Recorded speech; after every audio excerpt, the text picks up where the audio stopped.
राम का अर्थ क्या है? जैसे हम सत साहिब कहते हैं, ये सत साहिब हमारा कोई जाप का मंत्र नहीं है। ये तो हमें एक ये कोड वर्ड समझो हमारा कि हम इससे परमात्मा की याद ताज़ा करते हैं। सत्य का अर्थ है अविनाशी, सच, और साहब माने भगवान, यानी परमात्मा की भक्ति ही सत्य है इस मनुष्य जीवन में। बाकी हमारे साथ कोई भी वस्तु जाने वाली नहीं है।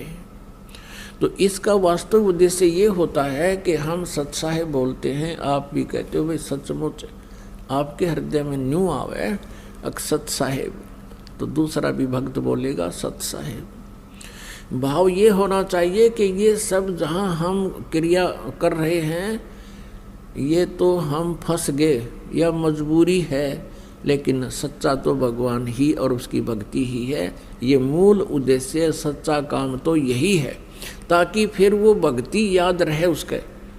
जैसे राम राम बोला करते थे, राम का अर्थ है कि परमात्मा ही सब कुछ है, परमात्मा के अतिरिक्त कुछ नहीं है। और उसकी साधना जैसी भी उन ऋषि महर्षि बताया करते थे, वो ओम नाम देते थे और कहते थे कि कोड वर्ड बोलना, ओम ओम ओम नहीं कहना किसी को, ओम ओम दूसरा भी फिर बोल भाई ओम ओम नहीं। इससे क्या होता है कि फिर तुम अनधिकारी होने के कारण उस मंत्र को दूसरे को बोल देते हो, तो आप उसके गुरु हो गए, आप अधिकारी हैं नहीं, वो दोषी हो गया, आप भी दोषी हो गए। तो उसके लिए उन्होंने कोड वर्ड बनाए थे कि राम राम बोला करो। जैसे सुबह सुबह कोई व्यक्ति मिलता है एक दूसरे से, तो उनसे कहते जैसे अब हम सत साहिब बोलते हैं, पहले हम राम राम बोला करते हैं, तो सामने वाला भी कहता था राम राम। अब ना तो उस राम का बेरा ना उस नाम का पता, हूँ राम राम जरूर कहते थे।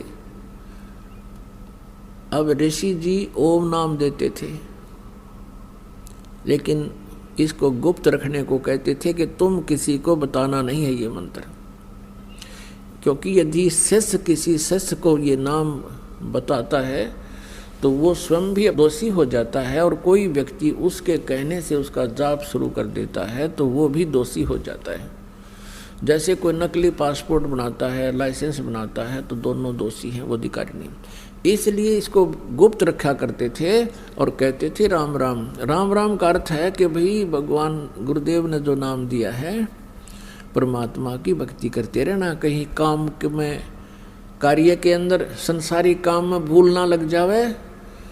तो चलते चलते कोई राम राम कहता था, उसको याद आती थी, ये संकेत करते थे कि तुमने ये नहीं कहना कि ओम नाम जप ले, गुरु जी ने बता रखा है, कदे भूल लग जा, नहीं। वो यूँ बताया करते ऋषि जन कि तुम एक दूसरे से भगवान की भक्ति याद दिलाते रहना, यहाँ भूल बहुत शीघ्र पड़ती है। तो कहीं तुम आपस में मिलो तो बोलना राम राम, सामने वाला समझ जाएगा कि ये कह रहा है कि भक्ति ना भगवान का वो नाम जाप कर ले, कदे भूल पड़गी हो। जैसे आप खेतों में जा रहे हैं, मजदूरी पर जा रहे हैं और अन्य किसी कामवश सफ़र कर रहे थे, पहले तो सफ़र पैदल करते थे, तो रास्ते में कोई व्यक्ति मिल जाता और उसका भूल पड़ जाती थी कोई इधर उधर के विचारों में, सामने वाला कहा करता राम राम भाई राम राम, फिर वो कहता था राम राम राम राम राम राम, ओहो कहता मैं भूल गया था भाई। अब तो वो मन आध घंटे तक फिर श्रवण होता रहा उसका, फिर भूल सी पड़े, इतने कोई फिर टकरा जा राम राम कहने वाला। तो कहने का भाव ये है कि फिर वो मंत्र याद रहते थे, वो जब भक्ति करते रहते थे। लेकिन कहते हैं राम नाम जप कर थर होई, सत्य नाम में मंत्र दोई। राम नाम जप के थर होई, थिर सथिर माने फॉर एवर, सतलोक में रहना, फॉर एवर, यानी फिर कभी लौट कर नहीं आओगे। उसको राम नाम जप कर थर होई, और सत नाम में है वो मंत्र दोई। ये है वो राम नाम, वो सतनाम के 2 अक्षर का ये राम नाम है। और वो राम नाम जपते थे केवल एक ओम ही, तो ये इनकम्प्लीट था। और उनकी जाप करने का तरीका भी एक मजदूर वाली कमाई थी। दास जो आपको बताना चाहा था, अब उस पॉइंट पर आया है कि वो जो साधना थी मौखिक जाप की,